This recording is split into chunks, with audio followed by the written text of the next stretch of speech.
बहुत समय पहले की बात है। एक विशाल साम्राज्य था जहां राजा विक्रम सिंह अपने ऐश्वर्य और विलासिता के लिए प्रसिद्ध था। उसके महल सोने चांदी से जड़े हुए थे। बाग बगीचों में सुगंधित फूल खिले रहते, फव्वारे दिन रात बहते रहते। हाथी घोड़े, नर्तकियां, संगीतकार, सब कुछ उसकी सेवा में उपस्थित रहते। रोज सुबह राजा सोने की गद्दी पर उठता, 100 तरह के पकवानों का नाश्ता करता और फिर दरबार में मंत्रियों और दरबारियों की चापलूसी सुनता। राजा अक्सर सोचता, मैं भाग्यशाली हूं, तभी मुझे इतना वैभव मिला है। मेहनत करना तो प्रजा का काम है। राज्य भले ही समृद्ध था, लेकिन गरीब किसान और साधारण लोग राजा से मिलना बहुत मुश्किल समझते।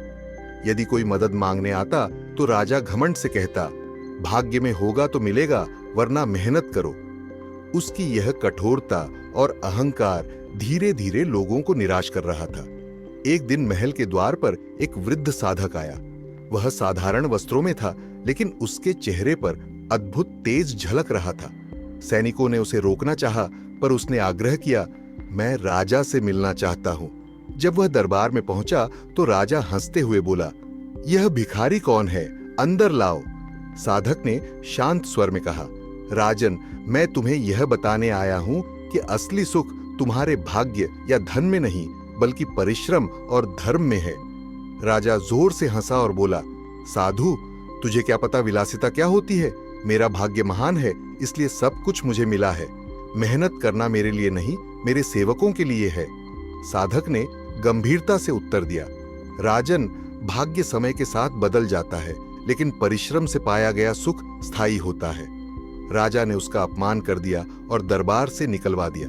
उसी रात महल में अजीब घटनाएं होने लगीं। सोने चांदी के आभूषण धुंधले पड़ गए, मोतियां टूटने लगीं, पकवानों का स्वाद गायब हो गया, नर्तकियां और संगीतकार बीमार पड़ गए। राजा की नींद उड़ गई और वह बेचैन हो उठा। उसने ज्योतिषियों को बुलाया, जिन्होंने कहा, महाराज, यह सब आपके अहंकार का परिणाम है। आपने किसी महान व्यक्ति का अपमान किया है। राजा को साधक की याद तो आई, लेकिन उसने मानने से इनकार कर दिया। 2 दिन बाद वही साधक फिर महल आया। राजा ने उसे अंदर बुलाया। साधक ने कहा, राजन, क्या आप समझे? ये सब तुम्हारे भाग्य का खेल है। अगर सत्य जानना चाहते हो तो मेरे साथ जंगल चलो। राजा ने घमंड से कहा, मैं राजा हूं, जंगल में कैसे रह सकता हूं? साधक मुस्कुराकर बोला, अगर जीवन का सत्य जानना है तो परिश्रम का अनुभव करना होगा। अंत राजा ने शर्त रखी, ठीक है, मैं 7 दिन तेरे साथ जंगल में रहूंगा। अगर तेरा कथन सही निकला तो मान लूंगा कि परिश्रम ही असली सुख है। अगले दिन राजा साधक के साथ जंगल पहुंचा।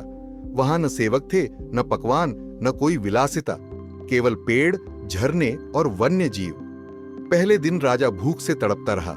साधक ने कहा, यदि भोजन चाहिए तो खुद पेड़ से फल तोड़कर लाओ। राजा ने कांटों से हाथ कटवाकर फल तोड़े। दूसरे दिन उसे नदी से पानी भरकर लाना पड़ा। पीठ दर्द से कराहते हुए भी जब उसने घड़ा उठाया और प्यास बुझाई तो उसे सच्चा आनंद मिला। तीसरे दिन साधक ने लकड़ी काटने को कहा। पसीने से तरबतर होकर जब राजा ने आग जलाई और स्वयं भोजन पकाया तो उसने जीवन में पहली बार भोजन का असली स्वाद चखा।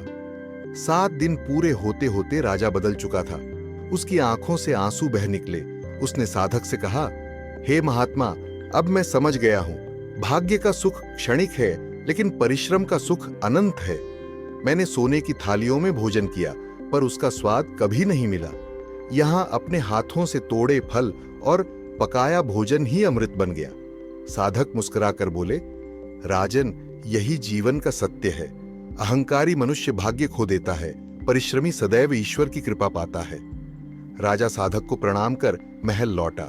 अब उसने आदेश दिया, मेरे राज्य में कोई भूखा नहीं रहेगा, हर कोई अपने परिश्रम का फल पाएगा। वह स्वयं भी खेतों में किसानों संग काम करता। प्रजा उसे सच्चा धर्मात्मा मानने लगी और राज्य में फिर समृद्धि लौट आई। साधक चुपचाप वन लौट गए। यह कहानी हमें सिखाती है कि भाग्य पर घमंड कभी नहीं करना चाहिए। असली सुख और सम्मान केवल परिश्रम और विनम्रता से मिलता है। भाग्य बदल सकता है, लेकिन कर्म का फल कभी व्यर्थ नहीं जाता। अगर आपको यह कहानी पसंद आई हो तो लाइक, शेयर और सब्सक्राइब करें नई कहानियों के लिए। धन्यवाद।